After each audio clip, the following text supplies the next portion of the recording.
গল্পের শুরুতেই ককপিটে captain Liu আর copilot Zhuang কাজের প্রয়োজনে খুব অল্প করে কথা বলছিল, কিন্তু ঠিক তখনই হঠাৎ করেই এক অদ্ভুত শব্দ শোনা যায়। তারা দুজনেই খেয়াল করে দেখে যে ককপিটের সামনের কাছে খুব সরু একটা ফাটল দেখা দিয়েছে। লিউ মুহূর্তের মধ্যেই বুঝে যায় বিষয়টা মোটেও ছোটখাটো কিছু নয়, বড় বিপদ আসতে চলেছে। সে দেরি না করে সঙ্গে সঙ্গে চেংদু এয়ার ট্রাফিক কন্ট্রোলকে খবর দেয়। খবরটা পেয়ে কন্ট্রোল রুমে শোরগোল পড়ে যায়। তারা জানতে চায় যে লিউ কি গন্তব্যে যাবে নাকি এখনই ফিরে আসবে। লিউ পরিস্থিতি বুঝে জানায় যে এখন ফিরে যাওয়াটা অনেক রিস্কি হয়ে যাবে, তার চেয়ে বরং সবচেয়ে কাছে থাকা চেংদু বিমানবন্দরে জরুরি ল্যান্ডিংয়ের জন্য ভালো হবে। কন্ট্রোল রুম থেকে তাকে তাড়াতাড়ি নিচে নেমে ল্যান্ডিংয়ের জন্য প্রস্তুতি নিতে বলা হয়, কিন্তু ঠিক সেই মুহূর্তেই ঘটে যায় এক ভয়ঙ্কর ঘটনা। এক বিকট শব্দে ককপিটের সামনের কাজটা চুরমার হয়ে যায়। মুহূর্তের মধ্যে আকাশের প্রচণ্ড বাতাস আর চাপে ককপিটের ভেতরটা লণ্ডভণ্ড হয়ে যায়। বাতাসের সেই তীব্র টানে কোপাইলট জুয়াংয়ের শরীরের অর্ধেকটা জানালার বাইরে চলে যায়। লিউ নিজের সর্বশক্তি দিয়ে তাকে টেনে ভেতরে রাখার চেষ্টা করতে শুরু করে। ওদিকে পুরো বিমানটা প্রচণ্ডভাবে কাঁপতে শুরু করে। কেবিনে থাকা যাত্রীরাও বুঝে যায় যে এটা মোটেও সাধারণ কোনো ঝাঁকুনি নয়, হয়তো বড় কোনো বিপদ ঘটতে চলেছে। কেবিন ক্রুরা প্রথমে ভটকে গিয়েছিল, কিন্তু তারা খুব দ্রুত নিজেদেরকে সামলে নেয়। তারা যাত্রীদেরকে আশ্বস্ত করার চেষ্টা করে আর সবাইকে শক্ত করে সিটবেল্ট বেঁধে রাখার নির্দেশ দেয়। ম্যানেজার বিং ককপিটে যোগাযোগ করার চেষ্টা করে, কিন্তু কোনো উত্তর না পেয়ে সে বুঝতে পারে যে পরিস্থিতি খুবই সিরিয়াস। ওদিকে ককপিটের ভেতরে জুয়াং কোনোমতে নিজেকে সামলে আবারও সিটে বসতে সফল হয়। তখন ক্যাপ্টেন লিউ একাই বিমানের নিয়ন্ত্রণ পুরোপুরি নিজের হাতে নিয়ে নেয়। বাতাসের প্রচণ্ড চাপে বিমানটা একদিকে কাত হয়ে যায়, আর এতে করে যাত্রীদের মধ্যে চরম আতঙ্ক ছড়িয়ে পড়ে।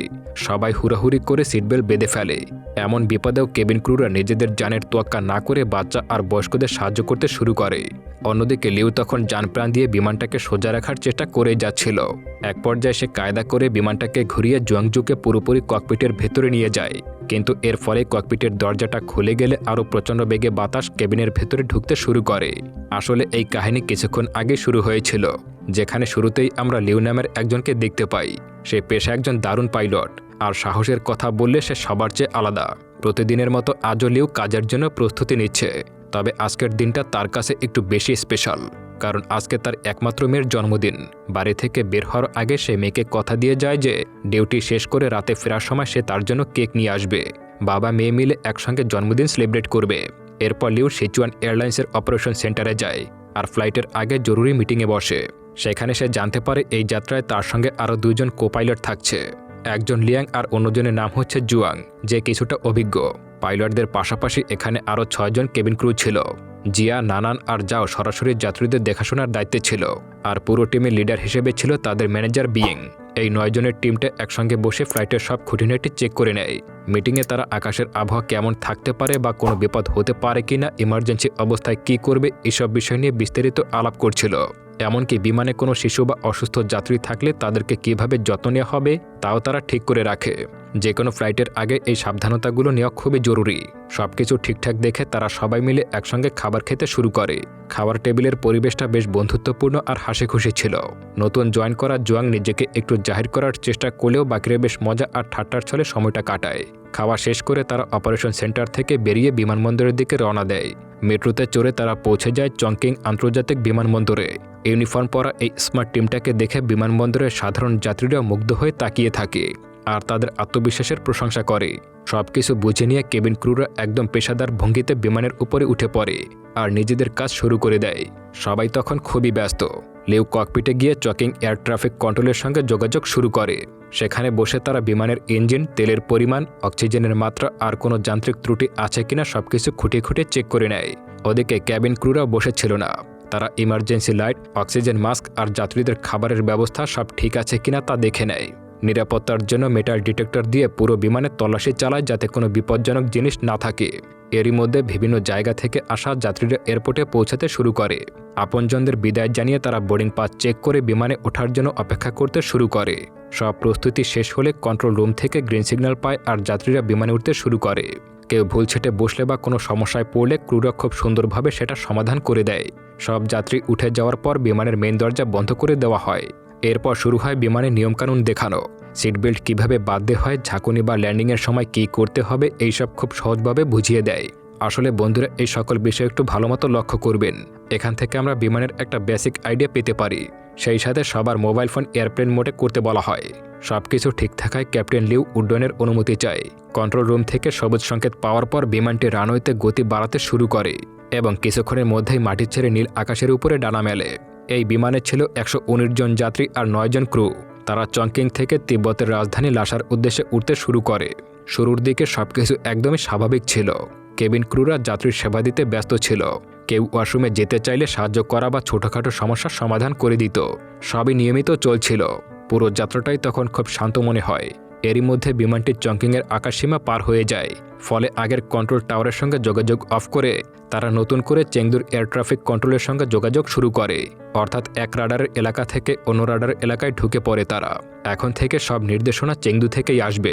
কিন্তু তখনও কেউ জানতো না যে সামনে তাদের জন্য কি ভয়ঙ্কর পরিস্থিতি অপেক্ষা করে আছে। সবকিছু স্বাভাবিক চলছিল আর বিমানটি তার স্বাভাবিক গতিতেই এগোচ্ছিল।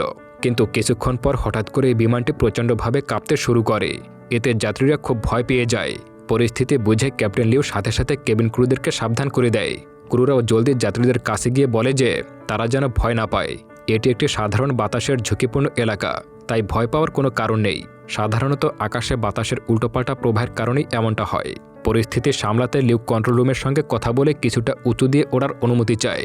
অনুমতি পাওয়ার পর সে বিমানটিকে প্রায় 10 কিলোমিটার উপরে নিয়ে যায়, যেখানে বাতাসের চাপ অনেক কম থাকে। এতে ধীরে ধীরে ঝাঁকুনি কমে আসে আর সবকিছু আবারও স্বাভাবিক হয়ে যায়। সব ঠিক দেখে ক্যাপ্টেন অটো পাইলট চালু করে দেয় আর কো পাইলট জংয়ের সঙ্গে গল্প করতে শুরু করে। এই সময় ম্যানেজার বিং ককপিটে এসে খবর নিয়ে যায় যে তাদের কিছু লাগবে কিনা। ওদিকে কেবিনে এয়ার হোস্টরা যাত্রীদেরকে খাবার দিচ্ছিল। কেউ ভয় পেলেও তাকে শান্ত করে বা ওয়াশরুমে যেতে সাহায্য করে। সবে ঠিকঠাক চলছিল। পুরো পরিবেশটাই আবারও শান্ত হয়ে যায়। এরই মধ্যে তৃতীয় পাইলট লিয়াং ককপিট থেকে বেরিয়ে এসে এক সুন্দরী যাত্রীর পাশের সিটে বসে পড়ে। ওদিকে বাকি 2 পাইলট তখন বিমানের কন্ট্রোল সামলাতে ব্যস্ত থাকে। কেবিন ক্রুদের ম্যানেজার বিং যখন দেখতে পায় যে লিয়াং ককপিট ছেড়ে এক যাত্রীর সঙ্গে গল্প করছে, সে তখন হালকা মুচকি হাসি দেয়। এই বিষয়টাকে সে খুব ভালোমতো পাত্তা দেয় না। তখন দেখা যায় ক্রুরাও তখন একটু রিল্যাক্স মোডে ছিল। তারা নিজেদের মধ্যে হাসাহাসি আর গল্পগুজব করছিল। পুরো কেবিনের ভেতরে হালকা এবং ফুরফুরে একটা পরিবেশ তৈরি হয়ে গিয়েছিল। কিন্তু তারা কেউই জানতো না যে বাইরে তখন কি ভয়ঙ্কর পরিস্থিতি দানা বেঁধেছে। এরপরই আমরা গল্পের শুরুতে যেটা দেখতে পেয়েছিলাম সেটা শুরু হয়ে যায়। দেখা যায় বাতাসের ধাক্কায় ভেতরের জিনিসপত্র সব ছিটকে পড়তে শুরু করে আর যাত্রীরা ভয় চিৎকার করতে শুরু করে। অবস্থা যখন আরও খারাপ হয়ে যায় তখন হঠাৎ করেই অক্সিজেন মাস্কগুলো উপর থেকে নিচে নেমে আসে। কেবিন ক্রুরা এই কঠিন পরিস্থিতির মধ্যেও যাত্রীদের মাস্ক পরতে সাহায্য করেছিল। এমনকি এই পর্যায়ে একজন এয়ার হোস্টেস ব্যালেন্স হারিয়ে পড়ে গেলেও বাকিরা তাদের কাজ থামায়নি। ওদিকে কন্ট্রোল রুমে তখন টেনশন চরমে। তারা দেখতে পায় যে ফ্লাইটটি মারাত্মক বিপদে পড়েছে। ফ্লাইট নিচে নামার কথা থাকলেও বিমানটি উল্টো তিব্বতের দিকে ছুটে যাচ্ছে। সেই সাথে বিমানের ভেতরে অক্সিজেনের পরিমাণও কমে আসছিল, যা বিপদ আরও বাড়িয়ে দিচ্ছিল।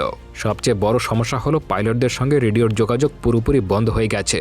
এখন শুধু রাডারের একটা বিন্দুর মাধ্যমেই তাদের অবস্থান বোঝা যাচ্ছিল। অবস্থা বেগতিক দেখে কন্ট্রোল রুম থেকে আশেপাশে সব এয়ারপোর্টকে সতর্ক করে দেওয়া হয়। সব ফ্লাইট বাতিল করা হয় আর সম্পূর্ণ রানওয়ে খালি করে দেওয়া হয়, যেন যে কোনো মুহূর্তে বিপদগ্রস্ত প্লেনটি নিচে নামতে পারে। জরুরি ল্যান্ডিংয়ের জন্য এয়ারপোর্টের রানওয়ে একদম খালি করে দেওয়া হয়েছিল। সেই সঙ্গে পুলিশ, ফায়ার সার্ভিস আর ডাক্তারদের টিমকে তৈরি থাকতে বলা হয়, যাতে বিমানটি নামার সাথে সাথেই ব্যবস্থা নেওয়া যায়। এমনকি আর্মি থেকেও সাহায্যের জন্য হাত বাড়িয়ে দেওয়া হয়। ফাইটার জেট পাঠানো হয় বিমানটিকে খোঁজার জন্য। আকাশের অন্য সব বিমান থেকেও বারবার ডাক দেওয়া হচ্ছিল, কিন্তু কোনো সারা শব্দ পাচ্ছিল না। বিপদে পড়া বিমানটি থেকে কোনো রকমের সারা শব্দ পাওয়াই যাচ্ছিল না। এদিকে ককপিটের দরজা খুলে যাওয়ায় অবস্থা আরও খারাপ হয়ে গিয়েছিল। ঠিক সেই মুহূর্তে থার্ড পাইলট লিয়াং কোনো মতে ককপিটের ভেতরে ঢুকে দরজাটা বন্ধ করে দেয়। এতে ভেতরের বাতাসের চাপ কিছুটা কমে ঠিকই, কিন্তু বিমানটি তখনও প্রচণ্ড কাঁপছিল। ভেতরে ঢুকে লিয়াং দেখতে পায় ক্যাপ্টেন লিউ প্রচণ্ড ঠান্ডায় থরথর করে কাঁপছে আর অক্সিজেনের অভাবে জুয়াং প্রায় অজ্ঞান হয়ে যাচ্ছিল। লিয়াং দেরি না করে মেস থেকে অক্সিজেন মাস্ক তুলে দুজনকে পরিয়ে দেয় আর নিজেও একটা পরে নেয়। সে কন্ট্রোল রুমের সঙ্গে কথা বলার অনেক চেষ্টা করে, কিন্তু রেডিও পুরোপুরি অকেজো হয়ে গিয়েছিল। দেখা যায় লিয়াং বিমানটিকে কোনো মতে নিচে নামাতে চেয়েছিল, কিন্তু কাজটা মোটেও সহজ ছিল না, কারণ তারা তখন হিমালয়ের উপর দিয়ে উড়ে যাচ্ছিল। এই এলাকার চারদিকে উঁচু উঁচু পাহাড়, তাই নিচে নামতে গেলেই পাহাড়ের সঙ্গে ধাক্কা লাগার ভয় ছিল। আবার উপরে থাকলে অক্সিজেনের অভাবে সবাই মারা যাবে। দেখা যায় তারা সবাই এক অদ্ভুত মরণফাঁদে আটকে যায়। তার উপরে সামনে ছিল ভয়ঙ্কর ঝড়, কুয়াশার কারণে কিছুই দেখা যাচ্ছিল না। কেবিনের ভেতর বিয়াং যাত্রীদেরকে বুঝিয়ে বলে যে ককপিটের সাথে তাদের যোগাযোগ বন্ধ। সে সবাইকে শান্ত হয়ে সিটবেল্ট বেঁধে বসে থাকতে বলে। ওদিকে কন্ট্রোল রুম থেকে রেডিওতে বারবার ওয়ার্নিং দেওয়া হচ্ছিল যে সামনে পাহাড়ি এলাকা, লিউ তখন তার সবটুকু ক্ষমতা দিয়ে বিমানটিকে সামলানোর চেষ্টা করেই যাচ্ছিল। বরফ আর ঝড়ো বাতাসের কারণে সামনে কিছুই দেখা যাচ্ছিল না, তাও সে খুবই সাবধানে পাহাড় বাঁচিয়ে বিমান চালিয়ে যাচ্ছিল। এই বিপদের খবর যখন বাইরে ছড়িয়ে পড়ে, তখন যাত্রীদের পরিবারের লোকজন এয়ারপোর্টে এসে ভিড় করতে শুরু করে। সবার কান্নাকাটি আর চিন্তায় সেখানকার পরিবেশ ভারী হয়ে যায়। বিমানের ভেতরেও যাত্রীদের ধৈর্যের আর বাদ মানছিল না। একজন যাত্রী তো ভয়ের কারণে ককপিটের দিকে তেড়ে আসছিল। কেবিন ক্রুরা তাকে থামানোর চেষ্টা করলে সে উল্টো একজনকে চর মেরে বসে। তখন ম্যানেজার বিয়ং সামনে এসে শক্তভাবে সবাইকে ধমক দেয়। সে সবাইকে পরিষ্কার করে বলে দেয় যে এখন সামান্য ঝগড়াঝাটি মানেই মৃত্যু। সে পাইলটদের উপর ভরসা রাখতে বলে আর জানায় যে এমন পরিস্থিতি সামলাতে তারা অভিজ্ঞ। তার কথায় যাত্রীরা একটু শান্ত হয়, কিন্তু তাদের বুক কাঁপানো ভয়টা ঠিকই রয়ে যায়। ককপিটে লিয়াং আর লিউ হার না মেনে বিমানটাকে সামনের দিকে এগিয়ে নিয়ে যাচ্ছিল। ওদিকে লিউয়ের বাড়িতে তার স্ত্রী আজকে মেয়ের জন্য রান্নাবান্না করছিল। ঠিক তখনই একটা ফোন কলে সে সবটা জানতে পারে। কলিজা শুকিয়ে গেলেও সে নিজেকে সামলে নেয় আর মেয়েকে কিছু বুঝতে দেয় না। তার মনে বিশ্বাস ছিল যে তার স্বামী এই বিপদ কাটিয়ে অবশ্যই ফিরে আসবে। ককপিটের ভেতরের অবস্থা এখন আরও বেশি খারাপ হয়ে যায়। অক্সিজেনের অভাবে জুয়াং ধীরে ধীরে জ্ঞান হারিয়ে ফেলছিল। সেই আধা অচেতন অবস্থায় সে আবল তাবল কল্পনা করতে শুরু করে। সে দেখছিল তার বউ আর বাচ্চাদের সঙ্গে সে মেয়ের জন্মদিনের কেক কাটছে। ঠিক তখনই লিয়াং তাকে ধাক্কা দিয়ে জাগিয়ে তোলে। ওদিকে ক্যাপ্টেন লিউ তার সবটুকু বুদ্ধি আর জোর খাটিয়ে কুচকুচে কালো ঝড়ের ভেতর দিয়ে বিমানটাকে চালিয়ে নিয়ে যাচ্ছিল। কন্ট্রোল রুমে সবাই মনিটরের দিকে তাকিয়ে থ হয়ে যায়। তারা দেখতে পায় বিমানটা এমন এক ভয়ঙ্কর ঝড়ের মাঝখানে ঢুকেছে যেখান থেকে বেঁচে ফেরার কোনো আশা নেই বললেই চলে। সবাই চুপচাপ মনিটরের দিকে তাকিয়েছিল, যেন একটা নিশ্চিত দুর্ঘটনা ঘটতে দেখছে তারা। কন্ট্রোল রুমের ম্যানেজার সবাইকে বলে ওঠে, এখন আর আমাদের হাতে কিছুই করার নেই, সবকিছুই ক্যাপ্টেনের দক্ষতার উপরে নির্ভর করছে। বাইরে এয়ারপোর্টের যাত্রীদের আপনজনরা তখন কান্নাকাটি আর দোয়া করছিল। দেখা যায় বিমানের ভেতরে এক বিভীষিকাময় অবস্থা। প্রচণ্ড ঝাঁকুনিতে মাথার উপরে লকারগুলো খুলে সব ব্যাগপত্র যাত্রীদের গায়ে গিয়ে পড়ছিল। চারদিকে শুধু চিৎকার আর কান্না। ঠিক সেই মুহূর্তে হঠাৎ করে বিমানটা রাডার থেকে একদম গায়েব হয়ে যায়। এটা দেখে কন্ট্রোল রুমের সবার হাত পা ঠান্ডা হয়ে যায়। তারা ধরে নেয় যে বিমানটা হয়তো কোথাও আশ্রে পড়েছে। চারদিকে শোকের ছায়া নেমে আসে। বারবার রেডিওতে যোগাযোগ করার চেষ্টা করেও কোনো উত্তর পাওয়া যাচ্ছিল না। সবাই একদম নিশ্চিত হয়ে যায় যে আর কেউ বেঁচে নেই, কিন্তু আসলে কাহিনী ছিল অন্য রকমের। অবিশ্বাস্য হলেও সত্যি যে বিমানটা তখনও আকাশে ছিল আর লিউ সেটা সামলাচ্ছিল। কুয়াশায় সামনে কিছুই দেখা যাচ্ছিল না, তাও পাহাড়ের সাথে ধাক্কা খাওয়ার ভয়ে লিউ বিমানটাকে আরও একটু উপরের দিকে টেনে তোলে। এতে বিমানের উপরে চাপ আর ঝাঁকুনি দুই বেড়ে যায়। পরিস্থিতি হয়ে ওঠে আরও ভয়ঙ্কর। লিউয়ের মাথায় তখন একটাই চিন্তা, বিমানের 128 জন মানুষের জীবন এখন তার হাতে। সে তার সবটুকু অভিজ্ঞতা আর আপ্রাণ চেষ্টা করেই যাচ্ছিল। মৃত্যুর খুব কাছাকাছি পৌঁছে যাত্রীরা কান্নায় ভেঙে পড়ে। এমনকি অনেকে পরিবারের জন্য শেষ মেসেজ রেকর্ড করতে শুরু করে। বেশ কিছুক্ষণ পর অলৌকিকভাবে বিমানটা জ্বরের এলাকা থেকে বেরিয়ে আসে। আবহাওয়া একটু স্বাভাবিক হতে শুরু করে। লিউ বিমানটাকে এমন এক উচ্চতায় নিয়ে আসে যেখানে অক্সিজেনের অভাব নেই বললেই চলে। এরপর তারা মাস্ক খুলে বুক ভরে নিঃশ্বাস নেয়। ঠিক সেই সময় চেংদু এয়ার ট্রাফিক কন্ট্রোল আবারও রাডারে বিমানটিকে দেখতে পায়। সবাই যেন নতুন করে প্রাণ ফিরে পায়। ধীরে ধীরে রেডিও যোগাযোগ চালু হয়ে যায়। এত বড় একটা ঝড় কাটিয়ে বিমানটি আবারও ফিরে আসবে এটা কেউ কখনো কল্পনাও করেনি। যোগাযোগ হওয়ার পর ক্যাপ্টেন লিউ কন্ট্রোল রুমের সঙ্গে কথা বলে। গাছ ভাঙা থাকায় বাতাসের প্রচণ্ড শব্দে কথা শুনতে সমস্যা হচ্ছিল, তাও তারা সব ইনস্ট্রাকশন বুঝতে পারছিল। কন্ট্রোল রুম থেকে তাদের জলদি ল্যান্ড করার পরামর্শ দেওয়া হয়। লিউ ল্যান্ডিং গিয়ার নামিয়ে দেয় আর ম্যানেজার বিং সবাইকে ল্যান্ডিংয়ের জন্য তৈরি হতে বলে। বিমানটা তখন ঝড়ের বেগে চেংদু এয়ারপোর্টের দিকে এগিয়ে যাচ্ছিল। টিভির ক্যামেরাতেও এই দৃশ্য লাইভ দেখানো হচ্ছিল। যাত্রীরা তখন সিট বেল্ট বেঁধে সৃষ্টিকর্তার নাম ডাকছিল। রানওয়ের চারপাশে ফায়ার সার্ভিস, অ্যাম্বুলেন্স আর পুলিশ সবাই একদম রেডি। বিমানটা মাটিতে নামার সময় বেশ জোরে একটা ধাক্কা খায়, কিন্তু আসল সমস্যা দেখা দেয় রানওয়েতে। রানওয়েটা অনেক ছোট ছিল আর বিমানের গতি ছিল অনেক বেশি। গতি কমানোর জন্য লিভার টানতে গিয়ে দেখতে পায় সেটা জ্যাম হয়ে গেছে, ফলে গতি কমানো যাচ্ছিল না আর বিমানটা রানওয়ের শেষ মাথার দিকে ছুটেই যাচ্ছিল। জুয়াং ব্রেক কষে গতি কমানোর চেষ্টা করে, কিন্তু প্রচণ্ড চাপে একটা চাকা ফেটে যায়। তখন দেখা যায় অবস্থা আরও জটিল হয়ে উঠতে শুরু করে। লিউ শেষ মুহূর্ত পর্যন্ত ব্রেক ধরে রাখে, তাও কোনো কাজ হচ্ছিল না। বিমানের রাডারও তখন ধীরে ধীরে কাজ করা বন্ধ করে দিচ্ছিল। একদম শেষ সেকেন্ডে লিউ আর লিয়াং দুজনে মিলে ইঞ্জিনে লিভারটা জানপ্রাণ দিয়ে টেনে ধরে। শেষমেশ রানওয়ের একদম শেষ প্রান্তে গিয়ে বিমানটা থেমে যায়। কন্ট্রোল রুমের সবাই তখন খুশিতে আত্মহারা। তারা বিশ্বাসই করতে পারছিল না যে মৃত্যুর মুখ থেকে সবাই ফিরে এসেছে। সবার চোখে খুশির জল চলে আসে আর পুরো এয়ারপোর্টে আনন্দের হুল্লোড় পড়ে যায়। রানওয়ের শেষ মাথায় বিমানটা যখন থামে, কন্ট্রোল রুমের সবাই তখন আনন্দের জোয়ারে ভেসে যায়। কেউই বিশ্বাস করতে পারছিল না যে এমন এক ভয়ঙ্কর বিপদ থেকে তারা সত্যি সত্যি ফিরে এসেছে। সবার চোখেই তখন খুশির জল। আর টিভিতে এই খবর দেখে পুরো দেশের মানুষ আনন্দে ফেটে পড়ে। বিমানের ভেতরে তখন এক অদ্ভুত দৃশ্য। যাত্রীরা একই সঙ্গে কাঁদছে আর হাসছে। একে অপরকে জড়িয়ে ধরে তারা নতুন জীবন পাওয়ার আনন্দ ভাগ করে নিচ্ছিল। কিছুক্ষণ পর ক্যাপ্টেন লিউ মাইক হাতে নিয়ে যাত্রীদের সঙ্গে কথা বলে।